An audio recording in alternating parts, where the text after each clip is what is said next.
In the unforgiving world of military hierarchy, respect isn't given, it's earned through blood, sweat, and sacrifice. But what happens when pride blinds a decorated Marine Admiral to the legendary warrior standing right in front of him? This is the true story of Commander Sarah "Ghost" Mitchell, a Navy SEAL whose identity remained classified for over 2 decades, and Admiral Robert Hayes, whose public humiliation of her would become the mistake that defined both their careers. The setting: a packed military conference in Norfolk, Virginia. The audience: hundreds of America's finest military officers. The moment: when an admiral's arrogance collided with a legend's quiet strength, creating a confrontation that would ripple through the Pentagon for years to come. What Admiral Hayes didn't know was that he had just challenged the most decorated female Navy SEAL in U.S. history. A ghost operative whose missions were so classified that even her own family believed she was just another Navy desk officer. But legends have a way of revealing themselves when pushed too far, and Commander Mitchell was about to remind everyone why some warriors are born to be underestimated, until they're not. The morning sun cast long shadows across the Norfolk Naval Base as Commander Sarah Mitchell adjusted her crisp navy dress blue uniform one final time. The mirror reflected a woman in her early 40s, unremarkable at first glance. Average height, brown hair pulled back in regulation style, and calm hazel eyes that revealed nothing of the storms they had witnessed. To anyone passing by, she looked like countless other Navy officers preparing for another routine military conference. But Sarah Mitchell was anything but routine. For 23 years, she had lived a double life so complete that even her personnel file told a carefully crafted lie. According to official records, Commander Mitchell was a naval intelligence officer who spent her career analyzing data from behind a desk. The truth was far more extraordinary and infinitely more dangerous. Sarah Mitchell was Ghost, the call sign of the most successful female Navy SEAL operator in the program's history, a warrior whose very existence was classified at the highest levels of government. As she walked toward the convention center, where the annual Military Leadership Summit was being held, Sarah's mind wasn't on the speeches or networking opportunities that lay ahead. Instead, she was thinking about retirement. After 2 decades of missions that officially never happened, of identities she could never claim, and of sacrifices that went unrecognized, she was finally ready to step out of the shadows. Her last classified operation had ended 6 months ago, and the paperwork to declassify portions of her service record was slowly making its way through Pentagon bureaucracy. The convention center buzzed with activity as over 800 military officers from all branches gathered for 3 days of leadership seminars, strategic discussions, and ceremonial events. Sarah found her assigned seat in the middle section, surrounded by lieutenant colonels, commanders, and other mid-level officers. The arrangement was deliberate. Her handlers always ensured she blended into the crowd, never drawing attention to herself. 3 rows ahead, she noticed Admiral Robert Hayes taking his place in the VIP section reserved for flag officers. Hayes was everything Sarah was not: tall, imposing, and commanding attention wherever he went. His chest displayed an impressive array of ribbons and medals earned during his 30-year Marine Corps career, including 2 Bronze Stars and a Purple Heart from his multiple deployments to Iraq and Afghanistan. At 55, he was being considered for promotion to 4-star rank and was known throughout the military for his no-nonsense approach to leadership and his fierce pride in Marine Corps traditions. The opening ceremony proceeded with typical military precision. Speeches about honor, duty, and sacrifice filled the air as various officials welcomed the assembled officers. Sarah half listened, her mind wandering to thoughts of the small ranch in Montana where she planned to spend her retirement, far from the chaos of military life. Everything changed during the question and answer session following Admiral Hayes' keynote address about modern military leadership in a changing world. The Admiral had spent 40 minutes discussing the importance of combat experience in leadership roles, emphasizing repeatedly that true military leaders were forged in battle, not in classrooms or staff positions. Real leadership, Admiral Hayes declared, his voice carrying easily across the packed auditorium, comes from those who have looked death in the eye on the battlefield. Too many of today's officers advance through the ranks without ever hearing a shot fired in anger. They may have impressive educational credentials or excel at staff work, but they lack the combat credibility necessary to lead warriors in the field. The audience nodded approvingly. Hayes was preaching to the choir. Most of the officers present were combat veterans who had served multiple deployments in Iraq, Afghanistan, or other hotspots around the globe. During the Q&A session that followed, a young Army captain stood to ask about opportunities for non-combat officers to gain leadership experience. Hayes' response was swift and dismissive. "Captain, let me be blunt," Hayes said. his tone carrying the edge of contempt. Officers who spend their careers in support roles, pushing papers and running analyses, should not expect to be taken seriously as leaders. Combat arms officers, Marines, Army infantry, Navy SEALs, Air Force pilots, these are the individuals who understand what real leadership means. Everyone else is just along for the ride. Several officers shifted uncomfortably in their seats. Hayes's words, while reflecting attitudes held by many in the military, were unusually harsh for a public forum. But the Admiral wasn't finished. I look around this auditorium and I see warriors, men and women who have led troops in combat, who have made life and death decisions under fire. But I also see, he paused, scanning the crowd with obvious disdain, plenty of officers whose greatest challenge has been meeting a deadline for a PowerPoint presentation.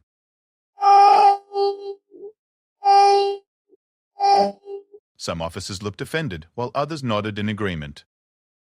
Sarah remained perfectly still, her expression neutral, but inside, something was stirring. A familiar feeling she recognized from her years of classified operations. It was the moment when patience gave way to action, when careful planning met unexpected necessity. A Navy lieutenant commander, 2 seats over from Sarah, stood up, clearly agitated by Hayes's comments. "Admiral, with respect. There are many officers present who have served with distinction in roles that may not involve direct combat, but are absolutely crucial to our military's success. Intelligence officers, logistics specialists, medical personnel, these officers often display tremendous leadership under extremely difficult circumstances." Hayes's expression hardened. "Commander, I'm sure you mean well, but let me ask you something. How many of your intelligence officers have personally led a raid on enemy positions? How many of your logistics specialists have had to make the decision to call in an airstrike that might result in civilian casualties? How many have looked into the eyes of an enemy combatant and made the split-second decision that determines who lives and who dies?" The lieutenant commander began to respond, but Hayes cut him off with a dismissive wave. "The answer is none of them. And that's fine. We need support personnel. But let's not pretend that analyzing reports in a secure facility is equivalent to the leadership experience gained from actual combat operations." Sarah felt the familiar tightness in her jaw that had preceded some of her most dangerous missions. Around her, she could sense the discomfort and growing anger of many officers who were taking Hayes's words as personal attacks on their service and sacrifice. But something else was building inside her, something she hadn't felt in years. For over 2 decades, she had remained silent while others took credit for missions she had planned and executed. She had watched as male colleagues advanced their careers by discussing operations she had led, while she was required to maintain the fiction that she was just another intelligence analyst. She had endured countless meetings where her expertise was dismissed because her official record showed no combat experience, even though she had more direct action experience than most special operations commanders. The breaking point came when Hayes noticed the lieutenant commander's continued discomfort and decided to make an example of him. "You know what, Commander? Why don't you enlighten us about your combat leadership experience? I'm curious to hear about the battles you've led, the tactical decisions you've made under fire." The lieutenant commander's face reddened. "Admiral, I've served 3 deployments in Afghanistan as an intelligence officer, supporting multiple special operations units. While I haven't personally led combat operations, I've been directly responsible for intelligence that saved countless American lives and led to the successful elimination of high-value targets." Hayes's laugh was cold and mocking. "Supporting special operations units, intelligence that saved lives. Commander, you're proving my point perfectly. You were support staff. Important support staff, I'm sure, but support nonetheless. You provided information to the real warriors who made the actual decisions and took the actual risks." The auditorium had grown uncomfortably quiet. What had started as a leadership discussion was becoming a public humiliation, and many officers were clearly disturbed by Hayes's aggressive approach. But the Admiral was just getting started. His eyes swept across the middle section where Sarah sat, and he seemed to make a decision. "Let me illustrate my point further," Hayes continued, his voice gaining momentum. "I see hundreds of officers in this auditorium, and I can tell you which ones are real combat leaders just by looking at them. The men and women who carry themselves with the confidence that comes from having been tested in battle, and I can also spot." His gaze settled directly on Sarah. "Those who have spent their careers in comfortable staff positions, far from the sound of gunfire." Sarah felt every eye in her section turn toward her. Hayes had essentially pointed her out as an example of a non-combat officer, using her as a prop for his argument about military leadership. Around her, she could hear whispered conversations as officers who didn't know her personally began speculating about her service record. "Take this commander, for example," Hayes said, nodding in Sarah's direction. "I don't know her personally, but I can tell you with confidence that her military experience has been spent in offices, not on battlefields. There's nothing wrong with that. We need competent staff officers. But let's not pretend that kind of service prepares someone for combat leadership." The insult hung in the air like smoke from a battlefield. Sarah remained motionless, her hands folded calmly in her lap, her breathing steady and controlled. But inside, 23 years of enforced silence were reaching a breaking point. This wasn't just about her anymore. It was about every support officer, every intelligence analyst, every military professional whose contributions were being dismissed by Hayes's arrogant assumptions. An army colonel sitting behind Sarah leaned forward and whispered, "You don't have to take that." That was completely out of line.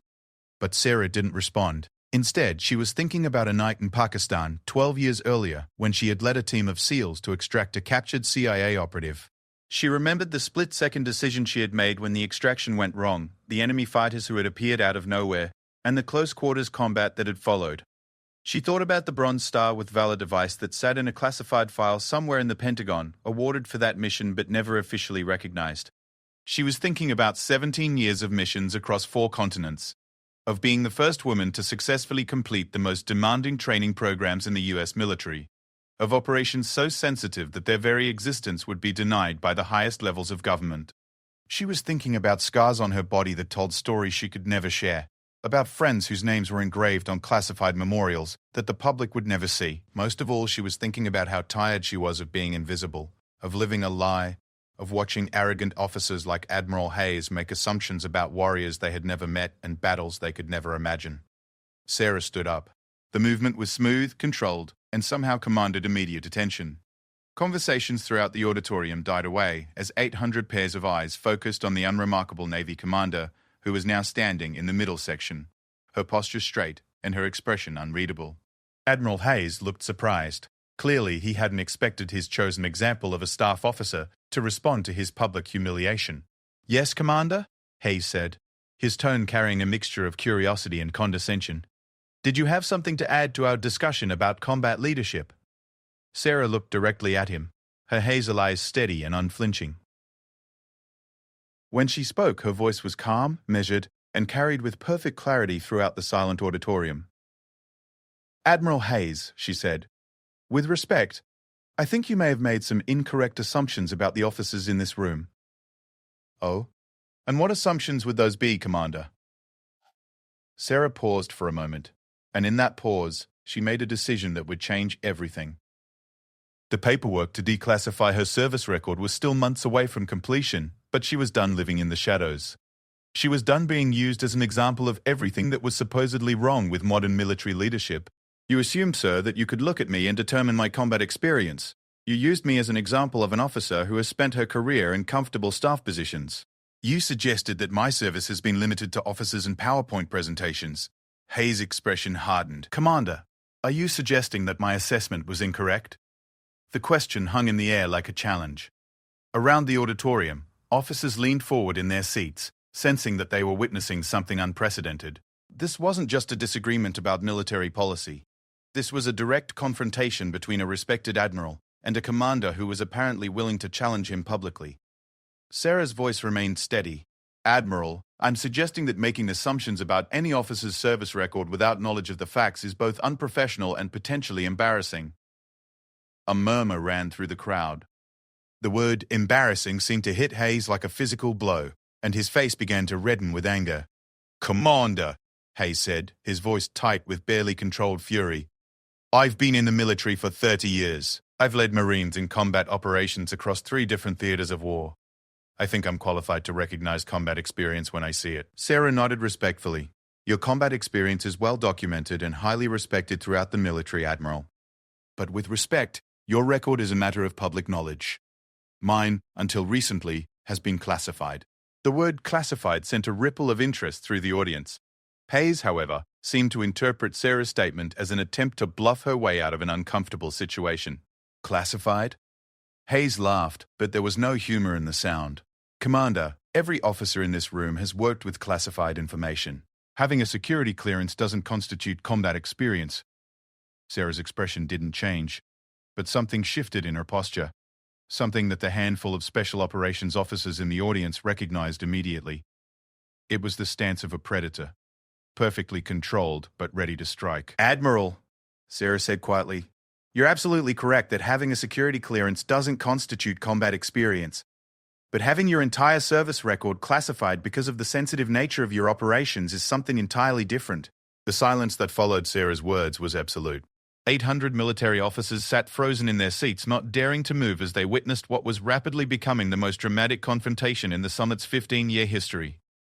Admiral Hayes stared at Commander Mitchell with a mixture of disbelief and growing uncertainty, as if seeing her clearly for the first time. "Commander," Hayes said slowly, his voice carrying a warning tone, "I hope you're not suggesting that you have some kind of classified combat record that somehow trumps the documented service of decorated combat veterans." Sarah took a step forward, moving slightly into the aisle. The movement was subtle but deliberate, and several officers in the front rows noticed how she moved, with the fluid grace of someone accustomed to dangerous situations. "Admiral, I'm not suggesting anything. I'm stating a fact. For the past 23 years, I have served in roles that required my true identity and service record to remain classified. What you see in my official personnel file is what's known as a cover assignment, a false career history designed to protect both operational security and my personal safety." Hayes's expression shifted from anger to confusion, then back to skepticism. "Commander, that's quite a claim. Are you seriously telling this audience that you're some kind of undercover operative?" The question was clearly intended to be dismissive, but something in Sarah's demeanor was beginning to unsettle the Admiral. Around the auditorium, officers were exchanging glances, and those with special operations backgrounds were studying Sarah with new interest. Colonel James Rodriguez, a decorated Army Ranger sitting in the third row, leaned over to whisper something to his companion. Rodriguez had spent 15 years in special operations and had worked with classified units whose very existence was denied by the military. He recognized something in Commander Mitchell's bearing that Admiral Hayes was apparently missing. Sarah's response was measured and precise. "Admiral, I'm telling this audience that for over 2 decades, I have served in roles that required me to maintain a cover identity. My official record shows service as a naval intelligence analyst because that was necessary to protect ongoing operations and the lives of other service members."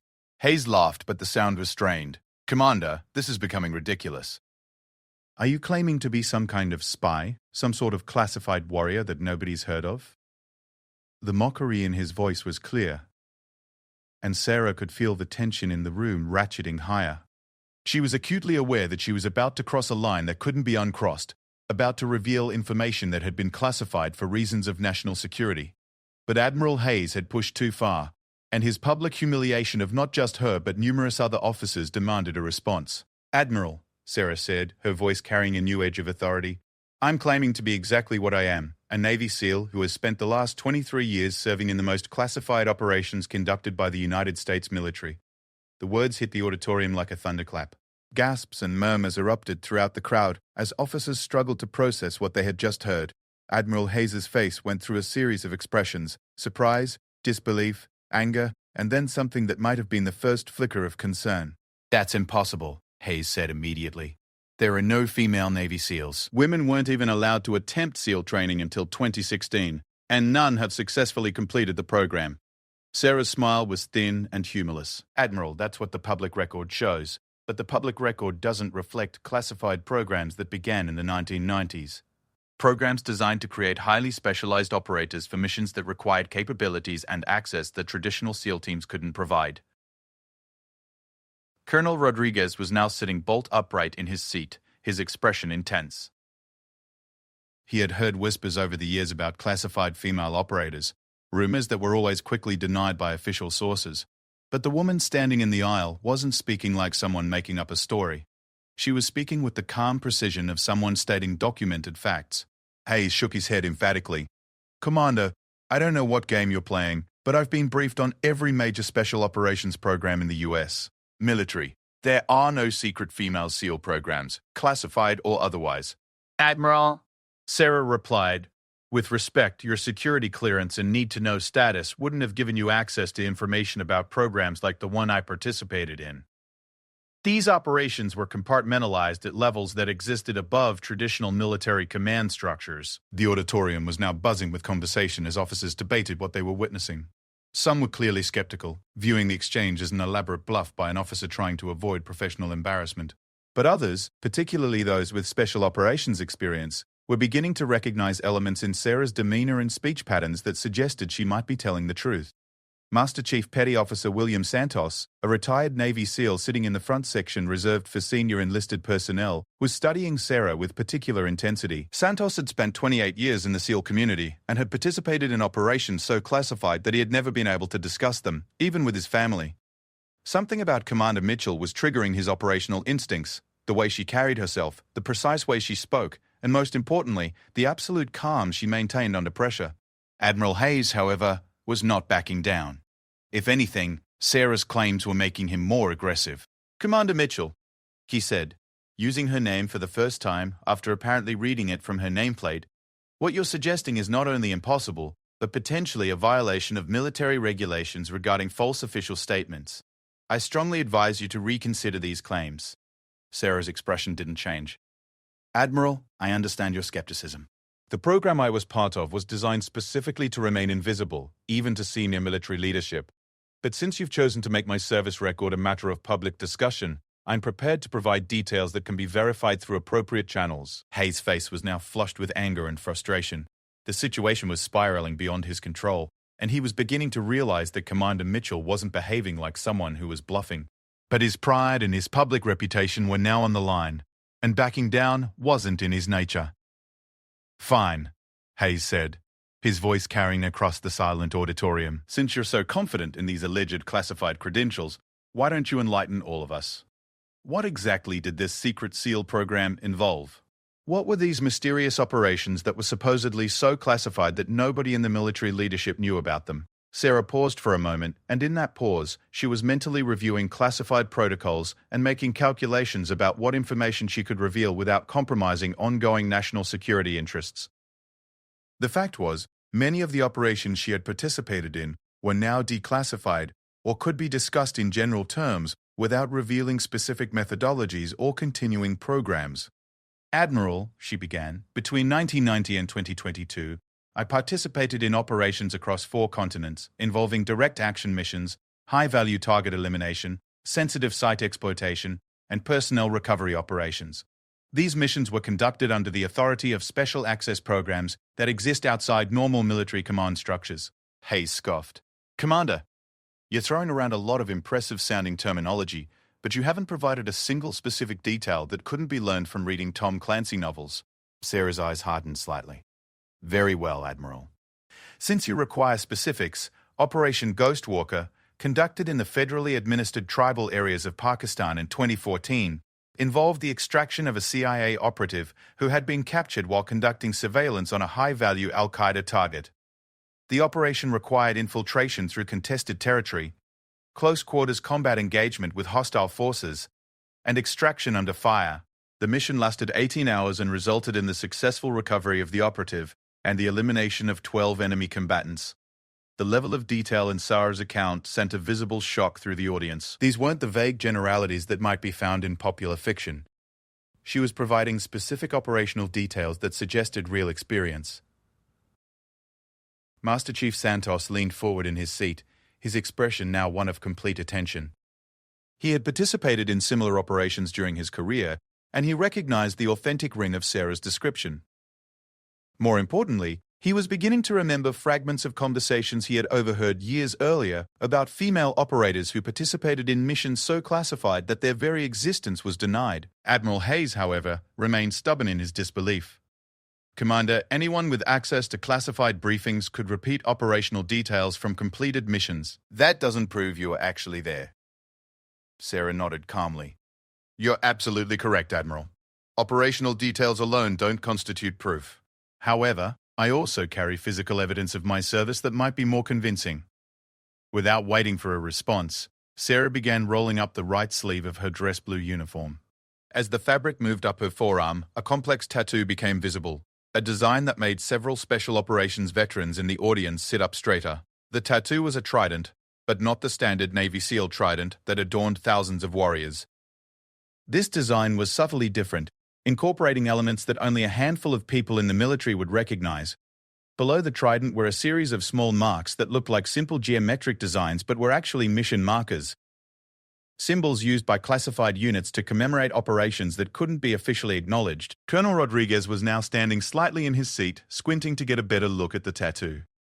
He had seen similar markings years earlier on operators whose missions were so classified that they couldn't wear traditional unit insignia. The geometric patterns below the trident corresponded to specific operational theaters and mission types, and the combination Sarah was displaying suggested a level of operational experience that would be virtually impossible to fake. But it was Master Chief Santos who provided the confirmation that changed everything. Santos had been studying Sarah's tattoo with increasing recognition, and suddenly his eyes widened with shock and understanding. "Sweet Jesus," Santos said, his voice carrying clearly in the quiet auditorium. "Your ghost." The name hit the room like an explosion. Conversation stopped mid-sentence as officers throughout the auditorium turned to stare at Santos, then back at Sarah. The name Ghost was legendary in special operations circles, a call sign associated with some of the most successful classified missions of the past 2 decades. Sarah looked directly at Santos, and for the first time since the confrontation began, her expression softened slightly with what might have been recognition. "Master Chief Santos," she said quietly, "Kunduz Province, 2018. You were part of the quick reaction force that provided extraction support for Operation Silver Dragon."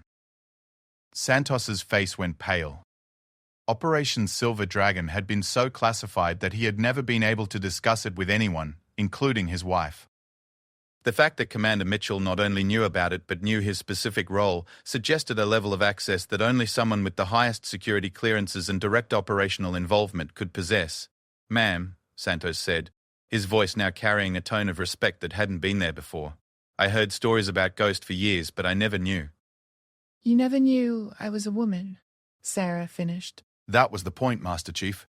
The legend was more useful than the reality." Admiral Hayes was looking back and forth between Sarah and Santos, clearly struggling to understand what was happening. The dynamic in the room had shifted dramatically, and he was no longer the dominant figure in the exchange. "Master Chief," Hayes said, his voice tight with confusion and growing anger, "what exactly are you talking about?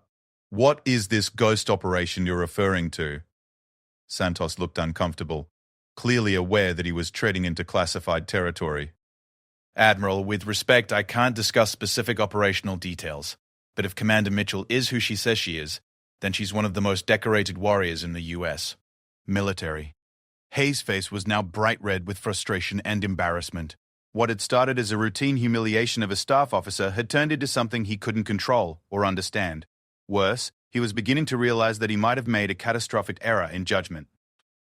"Commander Mitchell," Hayes said, his voice now carrying a mixture of anger and desperation, "even if these claims are true, and I'm not saying they are, you had no right to reveal classified information in a public forum. What you've done here today could constitute a serious security violation." Sarah's expression hardened again. "Admiral, what I've done today is respond to a public attack on my professional competence and personal integrity. You chose to make my service record a matter of public discussion. You used me as an example of everything that's wrong with modern military leadership. You humiliated not only me but numerous other officers whose contributions you dismissed without knowledge or understanding."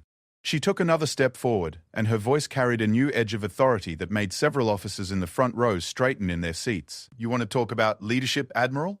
Real leadership doesn't involve publicly humiliating subordinate officers to make a point. Real leadership doesn't mean making assumptions about people's capabilities based on your personal prejudices. And real leadership certainly doesn't mean attacking the service and sacrifice of officers whose contributions you're too arrogant to recognize." The auditorium was now completely silent. Even Admiral Hayes seemed momentarily speechless in the face of Sarah's controlled but devastating critique. But Sarah wasn't finished. 23 years of silence, of having her achievements credited to others, of being dismissed and underestimated, were finally finding their voice. "You asked about combat leadership, Admiral. You wanted to know about making life and death decisions under fire. Let me tell you about leadership. It's leading a team into hostile territory, knowing that if something goes wrong, your mission will be denied and your team will be abandoned. It's making decisions that save American lives while ensuring that the families of those you protect never know your name. It's accepting that your greatest achievements will never be publicly acknowledged, that your service will remain invisible, and that officers like you will use you as an example of everything that's supposedly wrong with the military. Admiral Hayes opened his mouth to respond, but Sarah cut him off with a gesture. You want to compare combat credentials, Admiral? I've served in operations across Afghanistan, Iraq, Pakistan, Somalia, Syria, and theaters that I still can't name. I've led teams on direct action missions against high-value targets, conducted personnel recovery operations under fire, and participated in counter-terrorism operations that prevented attacks on American soil. My service record includes decorations that can't be publicly acknowledged and citations for valor that remain classified. She paused, looking directly at Hayes with unflinching eyes. But more than that, Admiral, I've learned that true leadership means lifting up the people around you, not tearing them down.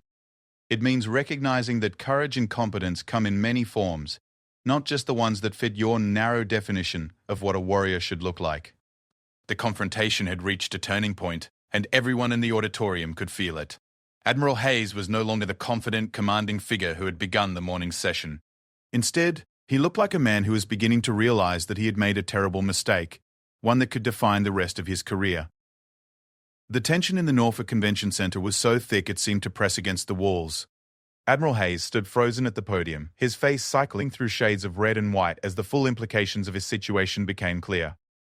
Commander Sarah Mitchell remained standing in the aisle, her posture relaxed but alert, like a seasoned warrior who had just delivered a decisive blow and was waiting to see if her opponent would continue the fight. Master Chief Santos broke the silence first. Rising slowly from his seat, the veteran SEAL looked directly at Sarah with unmistakable respect in his eyes. "Ma'am," he said, his voice carrying clearly through the auditorium, "it's an honor to finally meet you. The ghost legend has been told in SEAL teams for years. We never knew the details, but we knew whoever was behind that call sign was somebody special."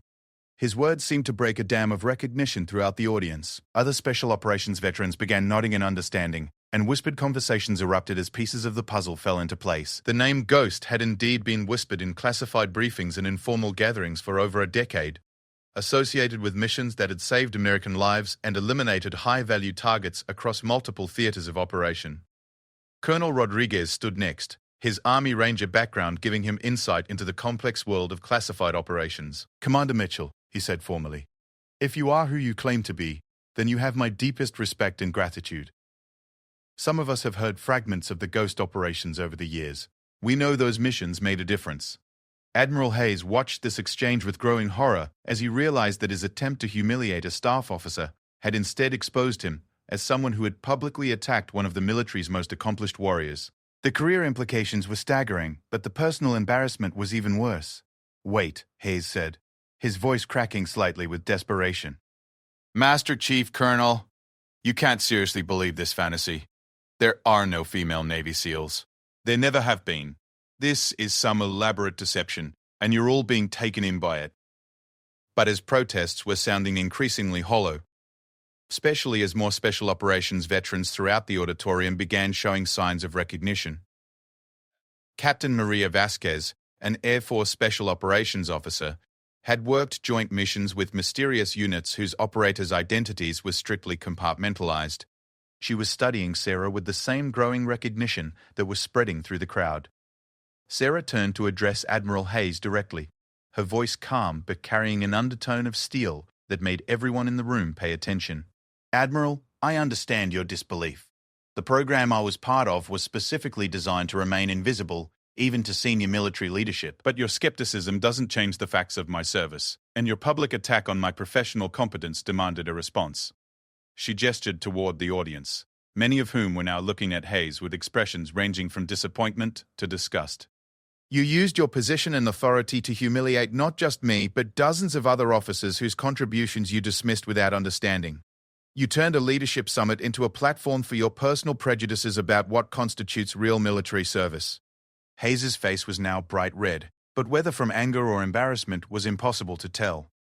"Commander, even if, and I'm not admitting anything, but even if your claims are true, you had no authority to reveal classified information in a public forum. You could face serious charges for what you've done here." Sarah's smile was cold and knowing. Admiral, I've already been in contact with the appropriate security officials about declassifying portions of my service record. The paperwork has been in process for months, specifically in preparation for my retirement and transition to civilian life. Every detail I've shared today has been cleared for release.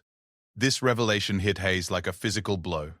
If Sarah had official authorization to discuss her classified service, then his position became even more untenable. He had publicly attacked a decorated war hero while she was in the process of having her achievements officially recognized. But Sarah wasn't finished with him yet. 23 years of silence, of watching others take credit for her accomplishments, of being dismissed and underestimated, had built up a reservoir of controlled anger that was now finding its voice. Admiral Hayes, she continued, you want to discuss leadership credentials? Let me share something with you that might provide perspective on real combat leadership.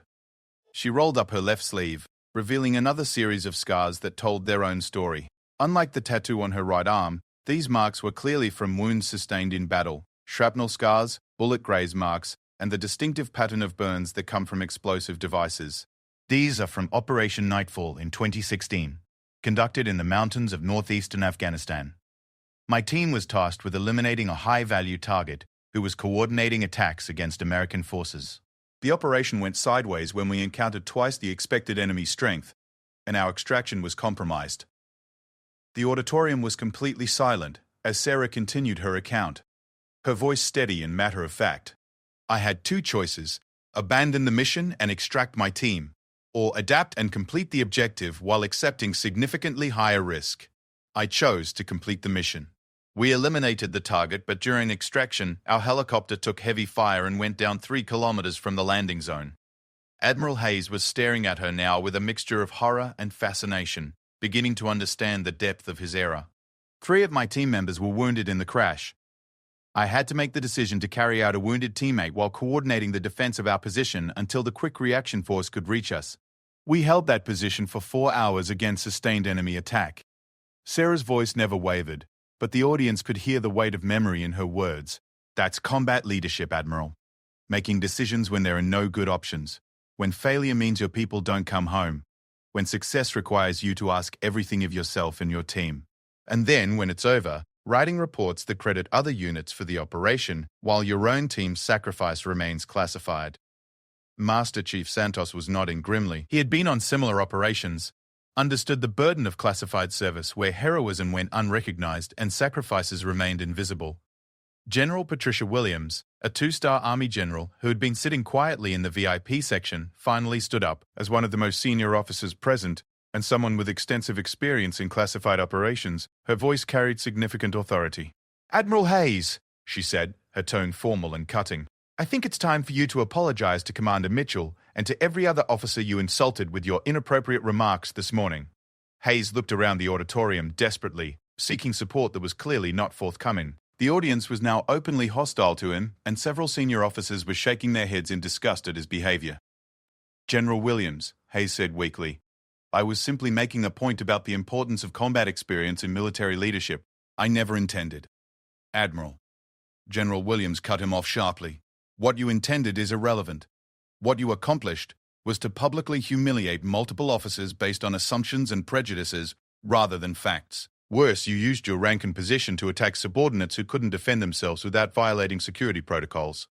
She gestured towards Sarah, who remained standing calmly in the aisle. Commander Mitchell was placed in an impossible position by your behavior. She could either accept public humiliation in silence or risk her security clearance by defending herself. The fact that she chose to defend not only herself but all the officers you attacked speaks to exactly the kind of leadership this military needs. Colonel Rodriguez stepped forward to add his voice to the criticism. Admiral, I've served with support officers, intelligence analysts, medical personnel, and logistics specialists who displayed more courage and leadership in a single deployment than some combat arms officers show in entire careers. Your characterization of their service was not only wrong, it was insulting to everyone who has served in any capacity. Hayes was now visibly sweating, realizing that his career was likely over. The story of his confrontation with Commander Mitchell would spread throughout the military within hours, and his reputation would never recover from the humiliation of being publicly corrected by a warrior whose credentials dwarfed his own. But Sarah was not yet ready to let him escape the consequences of his actions. Admiral, she said, stepping slightly closer to the front of the auditorium, You asked earlier about looking into the eyes of enemy combatants and making split-second decisions about who lives and dies. You wanted to know about calling in airstrikes that might result in civilian casualties, about leading raids on enemy positions. Her voice carried a new intensity that made everyone in the room lean forward. I've done all of those things, Admiral, but I've also learned something that your 30 years of service apparently never taught you. That real warriors lift each other up. They don't tear down fellow service members to make themselves feel superior. They don't use their rank and position to humiliate people who have served with honor and distinction. She paused, looking directly at him with eyes that had indeed seen combat in ways that few people could imagine. You want to know what separates real warriors from pretenders, Admiral? Real warriors understand that courage comes in many forms. The intelligence analyst who risks capture to gather vital information behind enemy lines.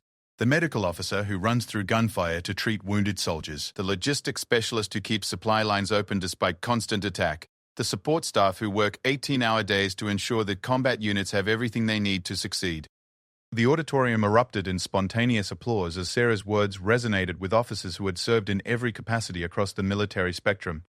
Hayes looked around desperately, but found no support in the sea of faces that were now looking at him with contempt. Sarah raised her hand for silence, and the applause immediately died away. But you know what separates real leaders from failures, Admiral? Real leaders recognize and celebrate the contributions of everyone under their command. They understand that military success depends on teamwork, mutual respect, and the recognition that every service member, regardless of their role, contributes to the mission. She took a step closer to the podium where Hayes stood frozen. You, Admiral, represent everything that's wrong with toxic leadership. You use your position to tear people down rather than build them up. You make assumptions based on ignorance and prejudice. And when confronted with evidence that you're wrong, you double down on your mistakes rather than admit fault and grow. The silence that followed was deafening. Hayes opened his mouth several times as if to speak, but no words came out. The most decorated Marine in the room had been systematically dismantled by a Navy commander whose service record he had mocked just an hour earlier. General Williams stepped forward again, her expression stern and official. Admiral Hayes, I believe you owe Commander Mitchell and this entire assembly a formal apology for your unprofessional conduct and inappropriate remarks. Hayes looked around the room one final time, perhaps hoping for some miracle that would save his reputation. But he found only hundreds of pairs of eyes filled with disappointment and disgust. His military career, which had seemed destined for 4-star rank just that morning, was effectively over. Commander Mitchell, he said finally, his voice barely above a whisper. I apologize for my remarks about your service. I was wrong to make assumptions about your experience and qualifications. Sarah nodded curtly. Apology noted, Admiral. But your apologies should extend to every support officer, every intelligence analyst, every medical professional, and every service member whose contributions you dismissed with your ignorant prejudices. Hayes' face crumpled slightly. To all officers present who I may have offended with my remarks, I apologize. My comments were inappropriate and unprofessional. But the damage was already done. Within hours, video recordings of the confrontation would be circulating through social media and military networks. Hayes' public humiliation of multiple officers, followed by his devastating correction by a legendary warrior he had failed to recognize, would become one of the most watched military moments of the year. Sarah looked around the auditorium one final time, making eye contact with officers throughout the crowd. Ladies and gentlemen, she said, her voice carrying clearly to every corner of the room. Real military leadership isn't about credentials or combat decorations or the ability to humiliate subordinates. It's about service. It's about sacrifice. It's about understanding that every person who puts on a uniform, regardless of their role, deserves respect for their commitment to something larger than themselves. She paused, and when she continued, there was something almost gentle in her voice. We serve together, we fight together, and we succeed together. The moment we start dividing ourselves into categories of worthy and unworthy service members is the moment we forget what we're all fighting for. The applause that followed was thunderous and sustained. Officers throughout the auditorium rose to their feet, creating a standing ovation that lasted several minutes. Admiral Hayes remained at the podium, isolated and humiliated, while the woman he had tried to use as an example of weak leadership received the recognition her decades of classified service had never allowed her to enjoy. As the applause finally died away, Sarah walked calmly back to her seat. The transformation was remarkable. The unremarkable Navy commander who had entered the auditorium that morning was gone, replaced by a warrior whose legend would now be told openly instead of whispered in classified briefings. The summit continued for 2 more days, but the Hayes-Mitchell confrontation dominated every conversation. Officers approached Sarah throughout the remaining sessions, thanking her for defending not just herself but all the service members who had been insulted by Hayes's remarks. Many shared their own stories of being dismissed or underestimated because their contributions didn't fit traditional definitions of military service. Admiral Hayes left the summit that afternoon and submitted his retirement papers within a week. The video of his confrontation with Commander Mitchell reached millions of viewers and became required viewing at leadership courses throughout the military. His name became synonymous with toxic leadership and the dangers of prejudice and assumption. Commander Sarah Mitchell completed her retirement processing 3 months later. The declassification of portions of her service record revealed a career that read like a collection of military fiction novels, except every mission, every decoration, and every scar had been earned in service to her country. Oh. She received a formal Navy Cross ceremony attended by senior officials from across the government, finally receiving public recognition for achievements that had remained secret for over 2 decades. The ranch in Montana, where she planned to spend her retirement, became a gathering place for veterans from across the special operations community. Officers who had served in every branch and every capacity made pilgrimages to meet the woman whose legend had inspired them for years. But perhaps the most important legacy of that morning in Norfolk was the change it sparked in military culture. Sarah's defense of support personnel, intelligence analysts, medical professionals, and every service member whose contributions often went unrecognized became a rallying cry for inclusive leadership throughout the armed forces. The confrontation between Admiral Hayes and Commander Mitchell became more than just a moment of military drama. It became a defining example of what happens when arrogance meets authenticity, when prejudice encounters truth, and when toxic leadership faces the kind of warrior who serves not for recognition or glory, but for the simple reason that some battles must be fought by people willing to remain invisible. In the end, the most decorated female Navy SEAL in history taught the military something that no amount of leadership training had managed to convey. That true strength lies not in tearing others down, but in lifting them up. That real warriors recognize courage in all its forms. And that the most dangerous enemy of military excellence isn't external threats, it's the internal arrogance that divides service members against each other instead of uniting them in common purpose. The legend of Ghost had finally stepped out of the shadows, not to claim personal glory, but to defend every service member who had ever been dismissed, underestimated, or forgotten. And in doing so, she reminded an entire military that heroism comes in many forms. But true leadership has only one definition: service to others above service to self.